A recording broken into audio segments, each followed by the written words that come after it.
ही उंगलियों पर रखते रहिए और गिनते रहिए। पहला नियम था यदि रिपोर्टिंग वर्ब प्रेजेंट या फ्यूचर टेंस में हो तो रिपोर्टेड स्पीच की क्रिया में कोई परिवर्तन नहीं करते हैं, कायम हो प्रेजेंट या फ्यूचर टेंस।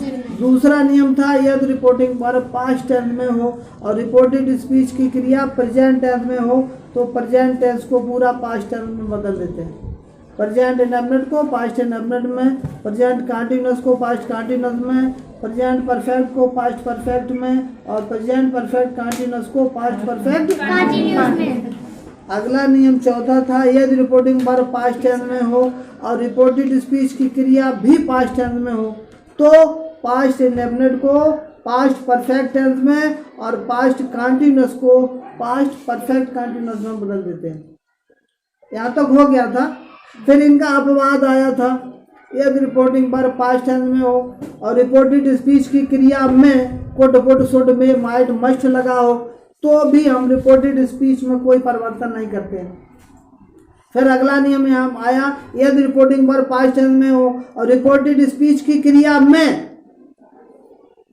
कोई भी बदलाव नहीं करते हैं यदि रिपोर्टेड स्पीच की क्रिया में कितनी बातें, सामान्य सत्य, ऐतिहासिक घटना, आदत, कहावत और भूतकाल में एक ही समय पर दो कार्यों का वर्णन हो।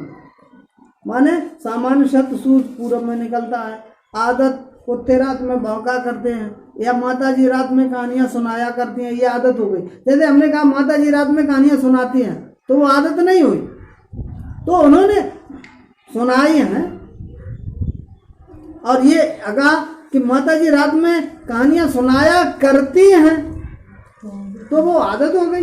जैसे हमने कहा कुत्ते भौंकते हैं तो कुत्ते भौंकते हैं, वो क्रिया हो रही है, बताया है। हमने कहा कुत्ते भौंका करते हैं तो डेली ऐसा काम करते हैं तो वो आदत हो गई। कहावत जैसे 2 और 2 4 होते हैं, वाक्य में आ जाए, आया समझ में। और ऐतिहासिक घटना जैसे भारत को 15 अगस्त 1947 को स्वतंत्रता मिली, 26 जनवरी 1950 को गणतंत्र दिवस मनाया जाता है, 2 अक्टूबर को महात्मा गांधी का जन्मदिन मनाया जाता है, 14 नवंबर को बाल दिवस मनाया जाता है। ये इतिहास की बातें हैं। अगर ये बात आ जाए तो भी हम कोई बदलाव नहीं करते हैं। उसमें सबसे कठिन बात इसमें वो आ जाती है कि भूतकाल में एक ही समय पर 2 कार्यों का वर्णन। जैसे मैं तुम्हारे घर पहुंचा और वर्षा शुरू हो चुकी थी तो हम भी तुम्हारे यहाँ पहुंच गए, भूतकाल की बात है, पहुंचे तभी तो आप हम बता रहे और वर्षा शुरू हो चुकी थी, तो दोनों काम एक ही समय पर हुए हैं और वो भी कौन टेंस में, पास्ट टेंस में। तो ये 5 बातें हैं, तब भी हम रिपोर्टेड स्पीच की क्रिया में कोई परिवर्तन नहीं करते। यहाँ तक हमारा था कि क्रिया में परिवर्तन वाली बात। फिर आया है प्रोनाउन में परिवर्तन। प्रोनाउन 3 प्रकार के होते हैं, फर्स्ट पर्सन, सेकंड पर्सन और थर्ड पर्सन। फर्स्ट पर्सन में 2 ही तो थे, आई और वी, और आई के साथ पजेसिव नॉमिनेटिव भी होता है। मतलब आई है, मी है, माई है और माइन है, बी है, अस है, अवर है, अवर्स है। ये कौन से पर्सन हो गए, फर्स्ट।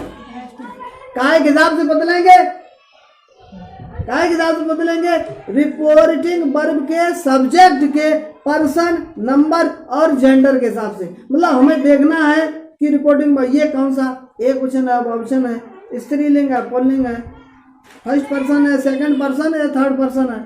दूसरा यदि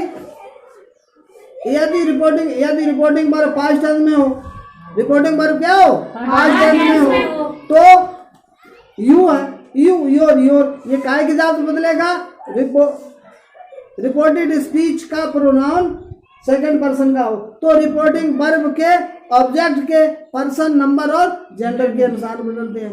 तीसरा नियम था रिपोर्टेड स्पीच के थर्ड पर्सन के प्रोनाउन।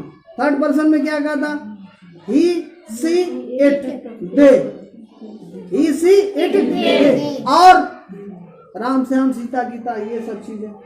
तो ये कौन से पर्सन हो गए, थर्ड पर्सन के अगर प्रोनाउन है इनमें कोई बदलाव नहीं करते। ठीक। अब निकटता सूचक शब्दों की, इसी के आगे एक नियम और है, निकटता सूचक शब्दों की, ये नोट कर लीजिए। निकटता सूचक शब्दों को दूरी प्रकट करने वाले शब्दों में परिवर्तन ये है। जैसे